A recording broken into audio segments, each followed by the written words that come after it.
उबावड़ो में डहर बरादरी जी ॿिनि धुरनि में हलंदड़ मिल्कियत जे तकरार तां हथियारबंदनि जी फायरिंग में हिकु ॼणो मारिजी वियो, ॿ ॼणा ज़ख़्मी थी पिया।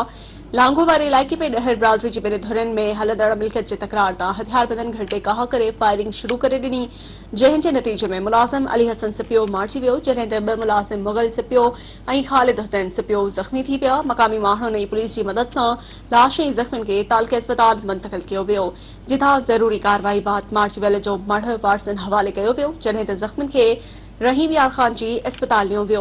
उन मौक़े ते मक़तूल जा वारसनि अस्पताल अॻियां लाश रखी धरणो हयो ऐं कातिलनि जी गिरफ़्तारी लाइ नारेबाज़ी बि कई। पीपल्स पार्टी जे सेनेटर ॼाम महताब डहर ऐं ॿियनि तालके अस्पताल पहुची वारसनि सां मुलाक़ात कई। ॼाम महताब डहर बिना मौक़िफ़ ॾियण जे वापसि रवानो थी वियो।